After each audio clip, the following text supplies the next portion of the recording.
ان فی خلق السماوات والارض واختلاف اللیل والنہار لآیات لأولی الالباب، بے شک زمین و آسمان کی تخلیق میں اور رات اور دن کے آنے جانے میں بہت بڑی نشانیاں ہیں عقل والوں کے لیے۔ یہ عقل والے کون ہیں؟ الذین یذکرون اللہ، یہ وہ لوگ ہیں جو اللہ کو یاد رکھتے ہیں، کرتے نہیں ہیں، رکھتے ہیں، کیونکہ یاد کرنے اور یاد رکھنے میں بڑا فرق ہے۔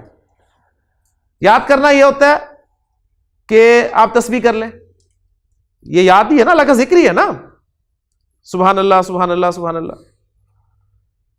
اور یاد رکھنا یہ ہوتا ہے چاہے آپ تسبیح نہ کر رہے ہو لیکن آپ کو ہر وقت اللہ یاد ہو۔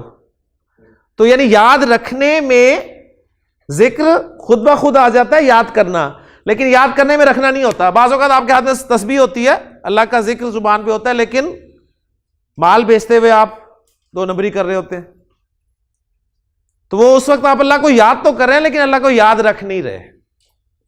یہ فرق ہے اللہ کو یاد کرنے میں اور اللہ کو یاد رکھنے میں۔ تو الذین یذکرون اللہ، یہ وہ لوگ ہیں جو اللہ کو یاد رکھتے ہیں قیاماً، کھڑے ہوئے، وقعوداً اور بیٹھے ہوئے، وعلی جنوبہم اور اپنے پہلوؤں کے بل، ویتفکرون فی خلق السماوات والارض اور وہ آسمان و زمین کی تخلیق میں غور و فکر کرتے ہیں۔ وہ آسمان پہ غور کرتے ہیں، آسمان کو دیکھتے ہیں تو وہ غور و فکر کرتے ہیں کہ آسمان اللہ نے کیوں بنایا ہے، کیوں بنایا جی اللہ نے آسمان؟ کبھی نہیں غور کیا آسمان کیوں بنایا اللہ نے؟ چھت کا تصور، انسان کے سر پہ چھت ہو تو بڑا وہ محفوظ سمجھتا ہے اپنے آپ کو، چھت نہیں ہے تو بڑا اپنے آپ کو غیر محفوظ سمجھتا ہے، تو وہ ایک چھت آپ کے اوپر رکھ دی، اور پھر آسمان پہ سورج ہے آپ کا۔ سورج کس کے لیے بنایا اللہ نے؟ آپ کے لیے، آپ کو انرجی حاصل ہوتی ہے، ٹھیک ہے، اور ابھی پتہ چل رہا ہے سورج آ رہا ہے۔ چاند کس کے لیے بنایا؟ ہمارے لیے۔ چاند کا کیا فائدہ ہے؟ روشنی، ٹھیک ہے، یعنی چاند کا اصل فائدہ جو ہے نا وہ ہے اس سے پھلوں میں مٹھاس پیدا ہوتی ہے۔ ہم نے چاند کو صرف شاعری کی حد تک رکھ لیا، ٹھیک ہے، اچھے شعروں میں ڈال دیا چاند، بس اس سے زیادہ میرا خیال ہے ہمیں کوئی فائدہ نظر نہیں آیا۔ ستارے، کیا فائدہ ہے ستاروں کا؟ گننے کے لیے، گانوں میں گانے کے لیے کہ ستارے گن گن کے رات گزار دی؟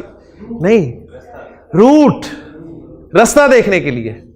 تو اصل میں دیکھیں ہم نے کام کیا لیے ان سے؟ جو لینا چاہیے تھا وہ نہیں لیا۔ پھر زمین، جو کچھ اللہ تعالیٰ نے پیدا کیا، ذرا تھوڑا سا غور کرتا ہے جب انسان تو اس نتیجے پہنچتا ہے کہ اللہ تعالیٰ نے یہ پیدا کیا ہے سب کچھ، لیکن مقصد ان کے پیدا کرنے کا اللہ تعالیٰ نے اپنے لیے نہیں پیدا کیا بلکہ میرے لیے پیدا کیا۔ یہ انسان کو سرو کر رہے ہیں، سورج، چاند، ستارے، پھل، سبزیاں، درخت، پودے، سب چیزیں اللہ تعالیٰ نے انسان کے لیے پیدا کی۔ تو جب یہ سب چیزیں پیدا کی اور ان سب کا مقصد ایک ہی ہے کہ یہ انسان کے لیے پیدا کیا گیا، تو کیا جس کے لیے ان سب کو پیدا کیا گیا وہ بیکار پیدا کیا گیا ہوگا؟